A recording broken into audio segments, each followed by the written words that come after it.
ایک بات بڑی ضروری ہے، وہ میں نے آپ سے ضرور کرنی ہے۔ ایک آیت ہے قرآن پاک کی سورۃ بقرہ پہلا سپارہ آیت نمبر 120۔ اللہ تعالیٰ نے ایک حد بیان کر دی، فرمایا وَلَن تَرْضَىٰ عَنْكَ الْيَهُودُ وَلَا النَّصَارَىٰ حَتَّىٰ تَتَّبِعَ مِلَّتَهُمْ۔ فرمایا یہ یہودی اور عیسائی تم سے ہرگز راضی نہیں ہوں گے۔ یہ قرآن ہے اور سادہ ترجمہ تفسیر کی بھی ضرورت نہیں۔ یہ معاہدے کر لیں، محبت کے وعدے کر لیں، یہ تم سے راضی نہیں ہوں گے۔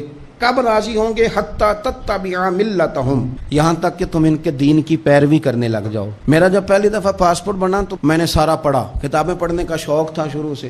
اس کے ہر صفحے پہ لکھا ہے کہ سوائے اسرائیل کے، یعنی آپ پوری دنیا میں یہ سبز ہلالی پاسپورٹ لے کے جا سکتے ہیں، خبردار اسرائیل آپ یہ پاسپورٹ لے کے نہیں جا سکتے۔ یعنی اتنی نفرت کسی ملک سے کہ اس پر لکھ کے چھاپ دیا ہر صفحے پر کہ یہ پاسپورٹ سوائے اسرائیل کے ہر ملک کے لیے کارآمد ہے۔ میرا سوال ہے عرب کے ان لیڈروں سے جنہوں نے اسرائیل کے ساتھ معاہدہ کیا، مجھے بتاؤ تمہیں فلسطین کی بیٹیاں بھول گئی نا ساری کی ساری؟ تمہیں وہ ماں بھول گئی نا جو مسجد اقصیٰ کے دروازے پہ کھڑی ہو کے چیخیں مارتی تھی اور کہتی تھی کوئی علی کو خبر کرو کہ میری بچیاں قید میں ہیں؟ وہ بھول گئی؟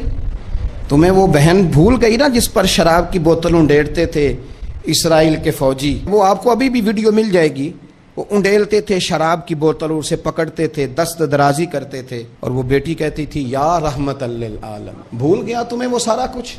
تم نے 1 منٹ لگایا اور تم معاہدہ کس سے کروا رہے ہو؟ امریکہ کے صدر سے؟ اتنا ظلم کیا تم نے، اتنا قاتل کے ساتھ معاہدہ؟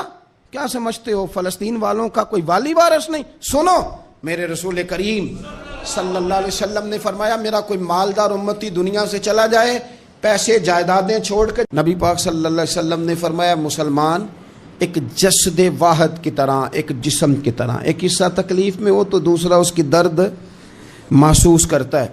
انسان کے وجود کے اندر سب سے قیمتی اس کا دماغ ہوتا ہے، اسی سے سوچتا ہے، اسی سے وہ عمل کرتا ہے، اسی سے منصوبہ بندی کرتا ہے، اسی سے وہ مومن ہوتا ہے، اسی سے معاذ اللہ کافر ہوتا ہے۔ اور وجود کے اندر جس کو درجے کے لحاظ سے بولنے میں بعض اوقات کم درجہ سمجھا جاتا ہے وہ پیر ہوتے ہیں۔ اور تو میری ٹھوکر کے بھی قابل نہیں، میں تجھے جوتے کی نوک پہ، پیر کی نوک پہ بھی نہیں سمجھتا۔ ہم یہ کہتے ہیں محاورتاً کہ تو پیروں کے قابل بھی نہیں، یعنی سب سے اعلیٰ درجہ دماغ کو دیا، دل کو دیا، اور سب سے ہلکا درجہ پاؤں کو دیا۔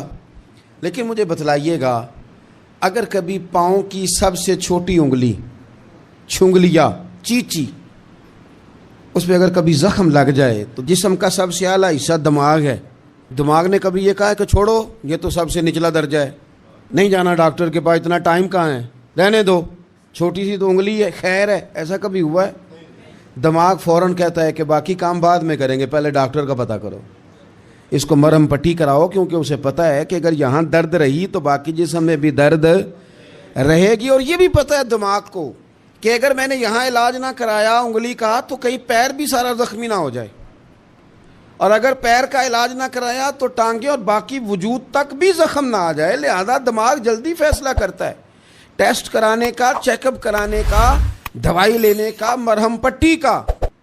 اور میرے بھائی مسلمان ایک وجود کی طرح ہے۔ یہ تو ہو سکتا ہے کچھ مسلمان ملک غریب ہوں اور کچھ کے پاس تیل کے کنویں ہوں، کچھ کے پاس سونے کے پہاڑ ہوں، یہ تو ہو سکتا ہے کہ بعض اوقات یہ وہ سمجھ لیں کہ ہم اعلیٰ درجے کے ہیں، لیکن یہ یاد رکھیں اگر ایک جسم کی طرح ہیں، سوچتے ہیں اور ہیں، کیونکہ نبی پاک نے فرمایا ہے، اگر اس طرح سوچتے ہیں تو پھر میرا خیال ہے کہ جس طرح تیل کے کنویں والے کو اپنی درد ہوتی ہے نا، سونے کے پہاڑوں والے ملک کو جس طرح اپنی درد ہوتی ہے نا، اس طرح اسے کسی کو بھیکارت کی نظر سے دیکھنا نہیں چاہیے، چونکہ جسد واحد ہے۔ اور جسد واحد میں اگر کوئی درجہ بڑا بھی رکھتا ہو کہ جناب ہمارے پاس ایک بڑی جگہ ہے، متبرک جگہ ہے، ہم بڑے ہیں، تو آپ بڑے ہیں، لیکن بڑا دماغی یہ فیصلہ کرتا ہے کہ بھائی وہ چھوٹا سا پیر کا حصہ زخمی ہے، جلدی کرو علاج کراؤ، لیکن بڑے دماغ والا کہے کہ میرا گھر تو محفوظ ہے۔ معراج کی بات کرنے کا تو اب وقت آیا ہے، اس لیے کہ معراج کا سارا واقعہ تو مسجد اقصیٰ کے گرد گھومتا ہے۔ سبحان الذی اسریٰ بعبدہ لیلا من المسجد الحرام الی المسجد الاقصیٰ۔ حضور نے معراج کی رات مسجد اقصیٰ میں نماز پڑھائی تھی، اور ایک بار پھر سے طیبہ سے فلسطین میں آ، راستہ دیکھتی ہے پھر مسجد اقصیٰ تیرا۔ ایک بار حضور گئے تھے مکے سے مسجد اقصیٰ، اور پھر حضور فرماتے ہیں جب میں واپس گیا نا تو کفار نے جو کہ مسجد اقصیٰ دیکھی ہوئی تھی تو مجھ سے پوچھنا شروع کر دیا کہ مسجد اقصیٰ کی کھڑکیاں کتنی ہیں، دروازے کتنے ہیں، پلر کتنے ہیں۔ جب انہوں نے سوال جواب کیے تو حضور فرماتے ہیں کہ رب کریم نے مسجد اقصیٰ کو اٹھا کے میرے سامنے رکھ دیا۔ میں دیکھتا جاتا تھا، بتاتا جاتا تھا، کہہ لوں بات کر لوں۔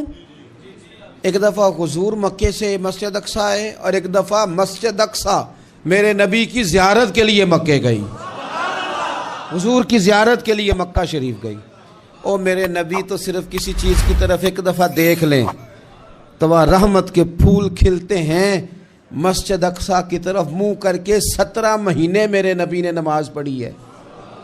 مسلمانوں پتہ ہی کوئی نہیں، ہماری خبریں ہی اور ہیں، ہمارا درد ہی اور ہے، ہمیں پتہ ہی نہیں بم کہاں برس رہے ہیں، ہمیں یہ خبر ہی نہیں۔ اور میں اس دور میں تقریریں کر رہا ہوں جہاں سوتوں کو جگانا نہیں پڑتا، جاگتوں کو جگانا پڑتا ہے۔ سیانے لوگوں کو سمجھانا ہمارے ذمہ لگ گیا، کیا کریں؟ اس قوم کو سکھانا پڑتا ہے جسے پتہ سارا ہے لیکن جان بوجھ کے آنکھیں ہماری بند ہیں۔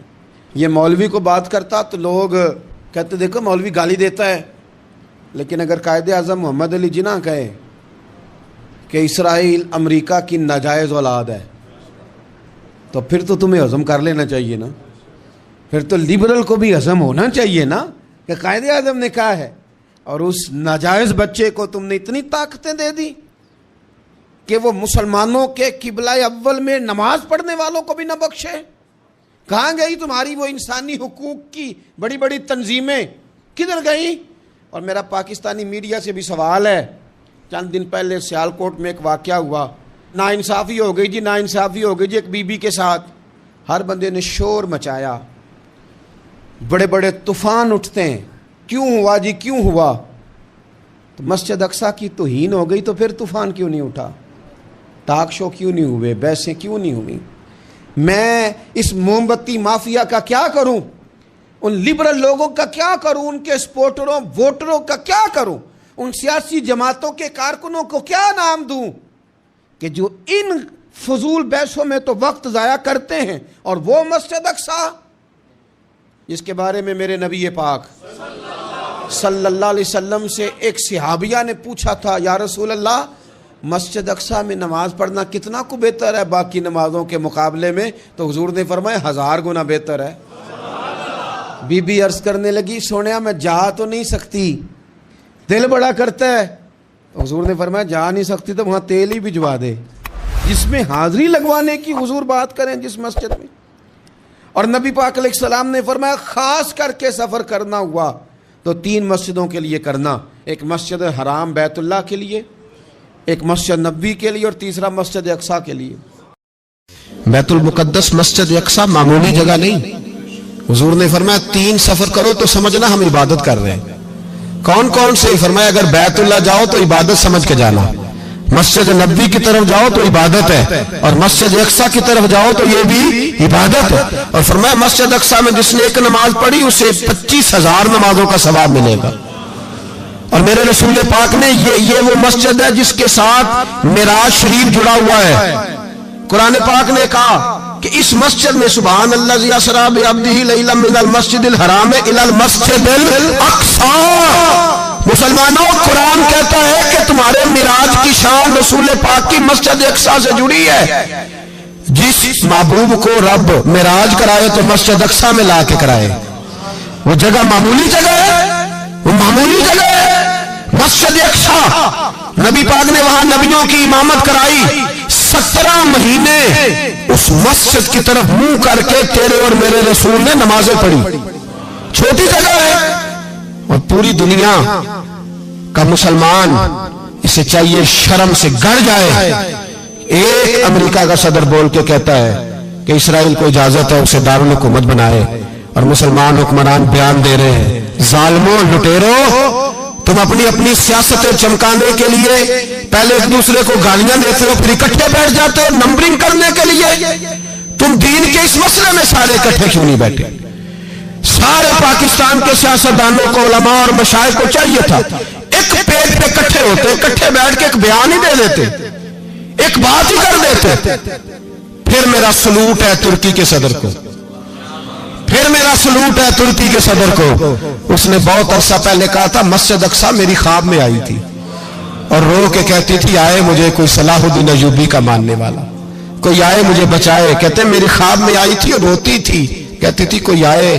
اور ایک شاعر نے کہا مسجد اقصی نبی پاک کو بھی بلاتی ہے، کہتی ہے ایک بار پھر طیبہ فلسطین میں آ راستہ دیکھتی ہے، پھر مسجد اقصی تیرا ایک بار پھر سے طیبہ سے فلسطین میں آ راستہ دیکھتی ہے، پھر مسجد اقصی تیرا.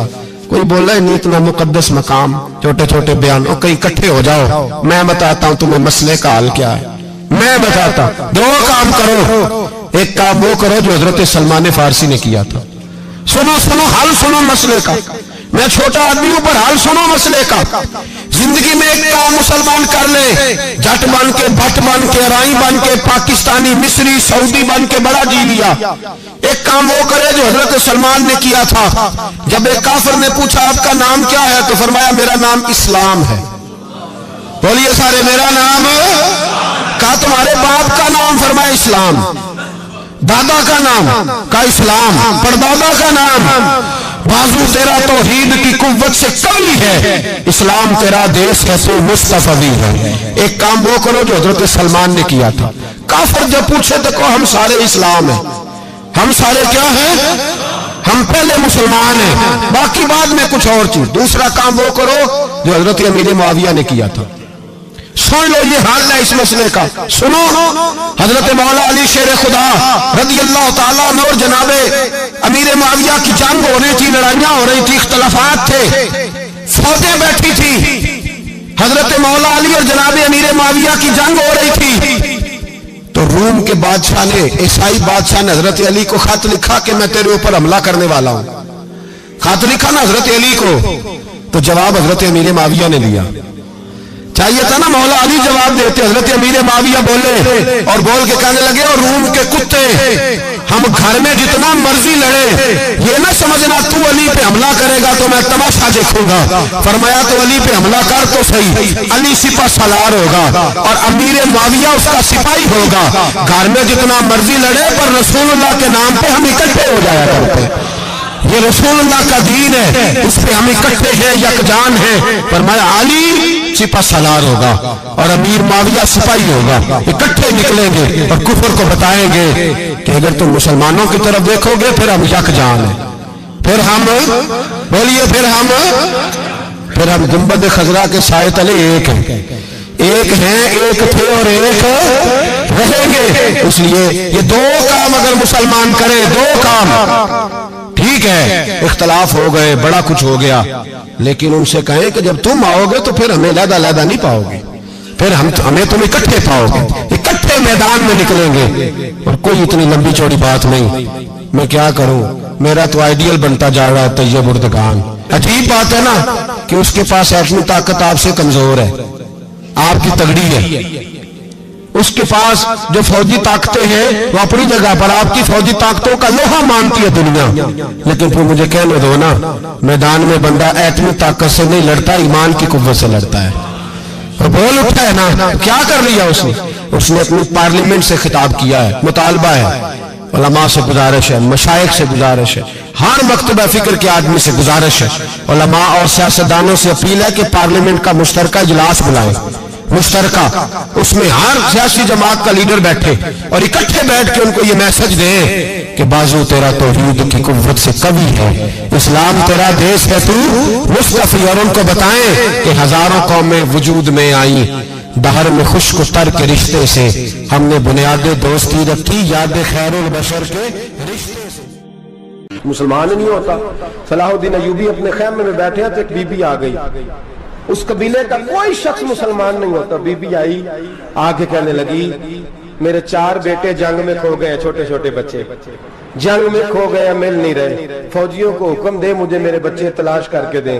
صلاح الدین ایوبی نے جھٹ پٹ سر پہ امامہ باندھا، نیزہ پکڑا، سینے بند باندھا، اپنے جبے کو سمیٹا اور باہر کہنے لگی تو کدھر جا رہا ہے؟ کہنے لگا میں خود تیرے بچے تلاش کر کے دوں گا۔ صلاح الدین چند سپاہی ساتھ ہے، گلی گلی نکلے، گلی گلی فجر کے نکلے، اثر ہو گئی، تھک گئے، 2 نمازیں صحرا میں پڑھی، جنگل کے اندر پہنچے تو ایک کونے میں 4 بچے ایک جگہ ڈرے اور سہمے ہوئے بیٹھے ملے۔ صلاح الدین ایوبی اٹھا کے لائے، ماں کو کہنے لگے تیرے بچے ہیں۔ نکلا اس لیے تھا کہ میرے نبی نے فرمایا بچے جدا ہوں تو ماں کو درد بڑا ہوتا ہے، اور میرے رسول نے فرمایا تھا جب جنگ کرنے جاؤ تو کھیت برباد نہ کرنا، فصلیں تباہ نہ کرنا، بچوں کو ماں سے جدا نہ کرنا۔ فرمایا میں سوچ رہا تھا تیرے بچے کہیں میری وجہ سے جدا ہو گئے تو مصطفیٰ کو جواب کیا دینا؟ فرمایا تیرے بچے ڈھونڈ کے لایا ہوں۔ بچے ماں کے پاس آنے لگے تو ماں نے بڑے بیٹے کے منہ پہ تھپڑ مارا، کہتا ہے اماں کیا ہوا؟ کہنے لگے تو نے سنا نہیں کہ دشمن کے بچوں کی اتنی حفاظت کرتا ہے؟ میرے پاس نہ جا، اس کے قدموں میں بیٹھ جا، جس نبی کے غلام اتنے سچے ہیں وہ نبی کتنا سچا ہوگا۔ بنو قریظہ اور بنو نذیر 2 محلے تھے یہودیوں کے۔ یہودیوں نے بڑی عہد شکنی کی تو نبی پاک صلی اللہ علیہ وسلم نے ان کو بے دخل کر دیا، مدینے سے نکال دیا، مدینہ منورہ سے۔ یہودی نکل گئے مدینہ طیبہ سے، تو جب وہ نکل کے جا رہے تھے تو ان کے مکان، ان کے باغ، ان کی جائیدادیں بچ گئیں۔ نبی پاک علیہ السلام نے انصار مدینہ کو پہلے بلایا، جاگ رہے ہیں نا آپ لوگ؟ پیسے آتے کسی کو برے لگتے ہیں؟ اب تو یہ بھی حلال حرام کی تمیز بھی اٹھتی جا رہی ہے۔ جائیداد، باغ، مال، علاقہ خالی ہوا ہے، وہ چلے گئے، لوگ تو ڈھونڈتے پھرتے ہیں۔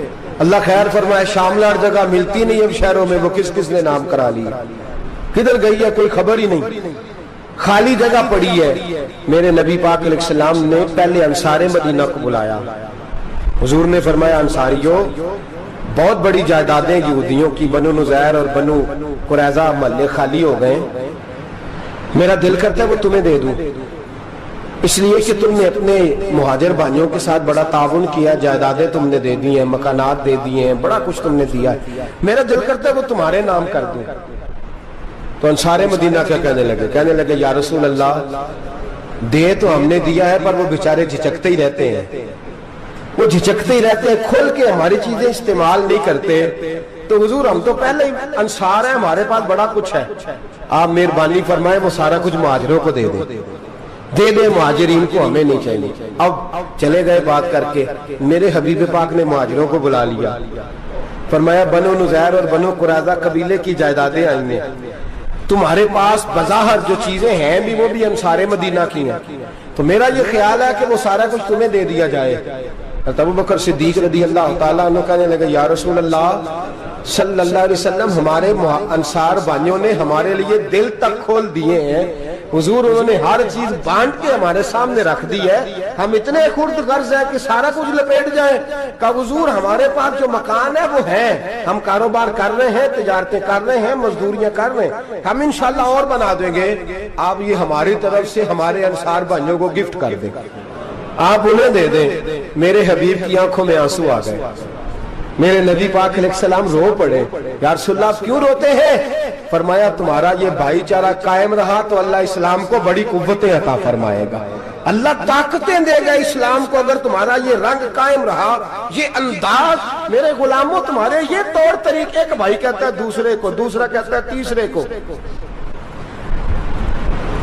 مسلمانوں کی نا ایک تعداد لڑتے لڑتے لڑتے لڑتے دور چلے گئی، تاتاریوں نے قید کر لیا، 4 مسلمان تھے، تبلیغ کرنے گئے، جنگ کرنے گئے، جہاد کرتے کرتے کافروں سے لڑتے لڑتے تاتاری قوم میں چلے گئے، وہاں قید کر لیے گئے تو سزائے موت کا حکم ہوا، 4 بزرگ تھے، سزائے موت کا حکم ہوا تو تاتاری بادشاہ جو تھا وہ بڑا خلاف تھا، بڑا سخت مخالف تھا مسلمانوں کے، اس نے کہا کہ ان کو جب پھانسی دینا نا مسلمانوں کو تو میرے سامنے دینا۔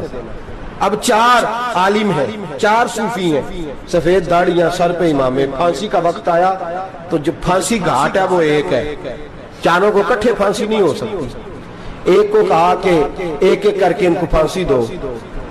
جب پھانسی کا وقت آیا نا تو جو سب سے پیچھے صوفی تھے وہ دوڑ کے آگے آئے، کہنے لگے بادشاہ پہلی باری میری لگا پہلی۔ اب بادشاہ نے کہا ٹھیک ہے اسے لٹکا دو، وہ قریب آئے تو دوسرے دوڑ آئے، کہنے لگے نہیں نہیں پہلی باری میں نے زیادہ کافر قتل کیے، میرا بڑا جرم ہے، مجھے پہلے سزا دو۔ ان کو پھانسی دینے لگے تو تیسرے آ گئے, کہنے لگے نہیں یہ تو میرا قتل کرتا تھا, رستے میں بتایا کرتا تھا, ڈھونڈ کے میں بتلاتا تھا کہ یہاں زیادہ تعداد ہے, مجھے پہلے پھانسی دو.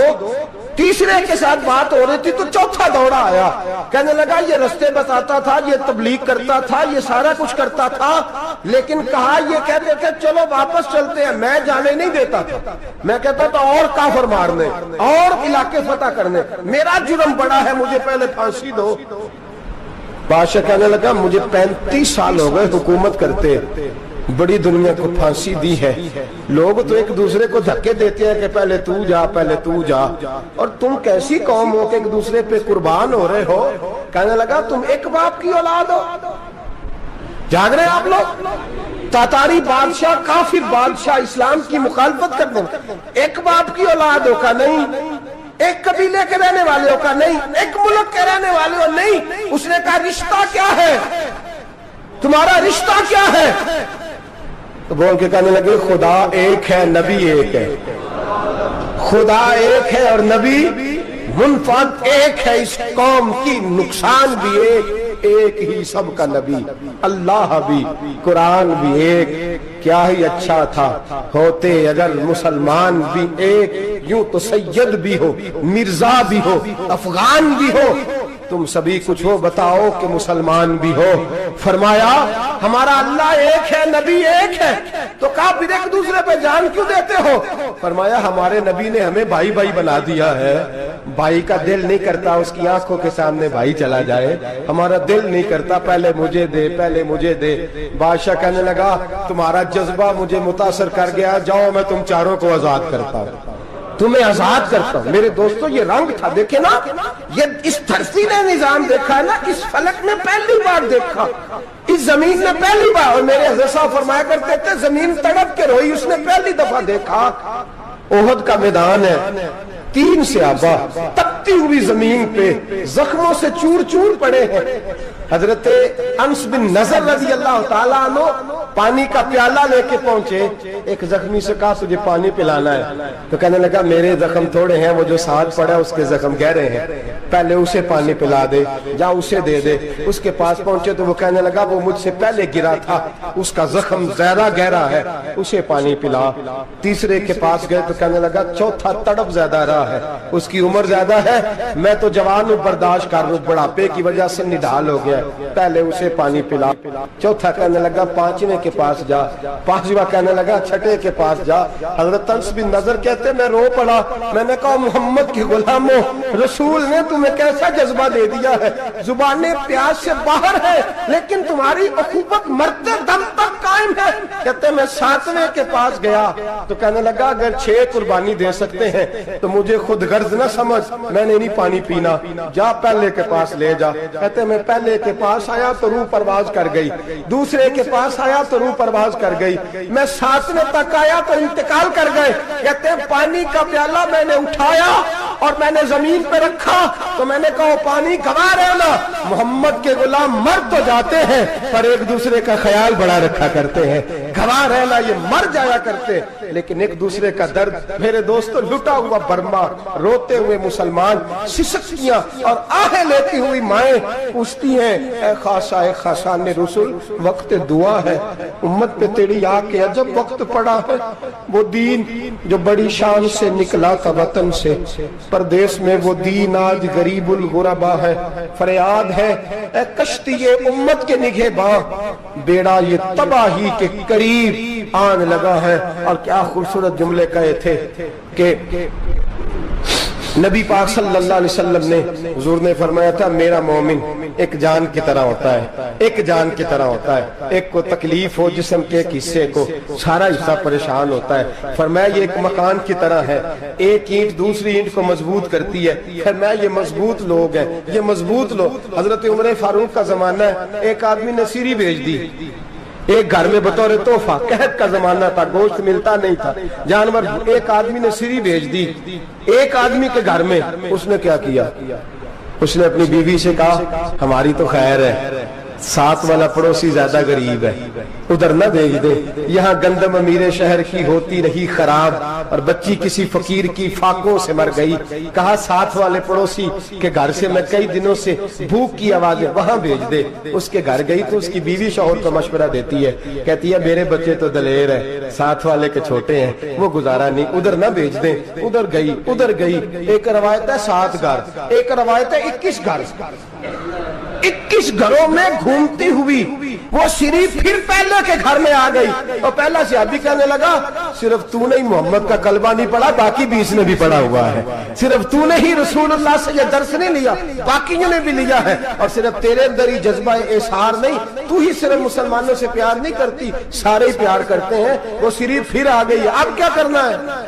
اب کیا کرنا ہے؟ تو امام نبوی نے لکھا ہے، وہ کہنے لگی کرنا کیا ہے؟ پکاؤں گی میں اور کھائیں گے 21 گھر.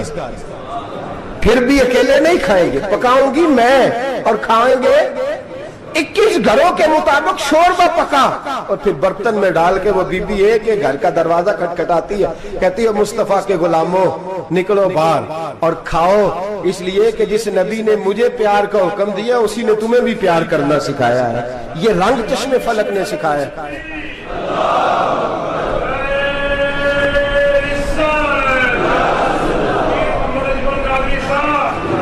آپ کی بڑی مہربانی. زندہ باد وہی ہے جس کو اللہ رسول زندہ باد فرمائے. بڑی مہربانی، اللہ جزا دے. عرض یہ کرنے جا رہا تھا کہ رسول کریم صلی اللہ علیہ وسلم نے پیغام دیا امت کو. فرمایا دیکھیں نا کتنے بڑے لفظ ہیں. یہ نہیں فرمایا دوزخ میں جائے گا، یہ نہیں فرمایا کہ اسے جہنم کی سزا ملے گی. میرے نبی نے فرمایا میں اسے مومن مانتا ہی نہیں، میں اسے مسلمان اپنا مانتا ہی نہیں. حضور کسے؟ فرمایا جو پیٹ بھر کے کھاتا ہے اور اس کا ہمسایہ بھوکا سو جاتا ہے. میں مومن ہی نہیں مانتا. سزا تو تب ملے گی نا کہ جب میں کسی سزا کا اعلان کروں. میں مانتا ہی نہیں، وہ میرا ہے ہی نہیں. خود پیٹ بھر کے کھا رہا ہے، ہمسایہ اس کا بھوکا. میں نہیں مانتا انما المؤمنون اخوہ، مومن بھائی بھائی. میں مانتا ہی نہیں اسے. اور میرے حبیب پاک اتنے بڑے لفظ حدیث میں اور کہیں نہیں ملیں گے آپ کو، اتنے بڑے جملے کہیں نہیں ملیں گے. میرے نبی پاک نے فرمایا اللہ کہے گا قیامت کے دن. کون؟ اتنے بڑے لفظ حدیثوں میں ملتے نہیں جتنے یہ ہیں. حضور نے فرمایا رب فرمائے گا بندے سے کہ میں تیرے پڑوس میں بھوکا تھا، تو نے مجھے روٹی کیوں نہیں کھلائی؟ کون کہہ رہا ہے؟ اللہ کہہ میں بھوکا تھا تو نے روٹی نہیں دی، میں ننگا تھا تو نے کپڑا نہیں دیا، میں پیاسا تھا تو نے پانی نہیں پلایا، میں بیمار تھا تو تیمارداری. یا اللہ نہ تو کھاتا ہے، نہ پیتا ہے، نہ کپڑا پہنتا ہے، نہ تو بیمار ہوتا ہے. لا تاخذہ سنۃ ولا نوم، تجھے بیماری آتی نہیں، اونگ نیند نہیں آتی. میرے مالک تو میرے پڑوس میں تھا. تو حضور فرماتے ہیں رب فرمائے گا وہ جو بندہ تیرے پڑوس میں بھوکا تھا تو بندہ تو میرا ہی تھا نا. وہ جو بندہ تیرے پڑوس میں ننگا تھا تو بندہ تو میرا ہی تھا نا. وہ جو تیرے پڑوس میں پیاسا تڑپتا رہا تو وہ میرا ہی بندہ تھا. تو دوائی لینے جائے تو بڑے اسپتال میں اور اس بیچارے کو 20 روپے پرچی کے بھی میسر نہ آئے تو میرا ہی بندہ تھا. میرے دوست خیال کر اور یاد رکھ یہ جو ہمسائے ممالک میں ظلم ہوتے ہیں، زیادتیاں ہوتی ہیں. ہمارے گھر کا پنکھا اچھا چلتا ہے، ہم جلوس اس وقت نکالتے ہیں جب ہماری لائٹ بند ہوتی ہے. ہم جلوس اس وقت نکالتے ہیں جب ہمارا ایسا جو ہمیں تنگ کرتا ہے. ہم اس وقت درد محسوس کرتے ہیں جب ہمارے گھر تک آگ آ جاتی ہے. یہ جو باہر آگ جل رہی ہے یہ تیرے گھر بھی آ سکتی ہے. یہ جو باہر فساد ہو رہا ہے یہ تیرے دروازے تک آ سکتا ہے. میرے رسول پاک نے ایک جان، مسلمان کو ایک جان قرار دیا. مجھے بتائیے انگلی کو کٹ لگ جائے، مسلمان ایک جان ہے نا. انگلی کو لگ جائے کٹ، دماغ کہتا ہے میں نے نہیں سوچنا اس کے بارے میں نے اس کے درد کو محسوس ہی نہیں کرنا. انگلی کی درد ہے، انگلی جانے اس کا کام جانے. ایسے ہی ہوتا ہے نا. بولے پیروں سے کہتے ہیں، انگلی کہتی ہے چل ڈاکٹر کے پاس، پیر کہتے ہیں نہیں میں نے نہیں جانا. انگلی کا کام ہے انگلی جائے. ایسے ہی ہے نا. دل سے کہتے ہیں تو تڑپ تھوڑا سا، انگلی کو درد ہے، کہتے میں کو تڑپوں، انگلی کا ماما، انگلی جانے اس کا کام جانے. ٹیلی فون کرنا ہے ڈاکٹر صاحب کا پتہ کرنا ہے تو کان کہتے ہیں میں نے نہیں بات سننی ڈاکٹر صاحب کی. زبان کہتی ہے میں نے نہیں بولنا، انگلی جانے. ایسا ہوتا ہے. پیر احتجاج کرتے کہ میں نے ڈاکٹر کے پاس، میں کیوں چکر کھاتا پھروں ڈاکٹر کی دکان کی. انگلی کو درد ہے انگلی جانے. ایسا ہوتا ہے بھئی. میرے رسول پاک نے فرمایا مسلمان ایک جان ہے. تو درد برما کے مسلمانوں کو ہو رہا ہے تو پاکستانی کہہ رہے ہیں کوئی بات نہیں وہ جانے، ان کا کام جانے. ایک جان ہے نا. درد ہونا چاہیے، تکلیف ہونا چاہیے. پھٹے پہ باتیں ہوتی ہیں اس موضوع پہ.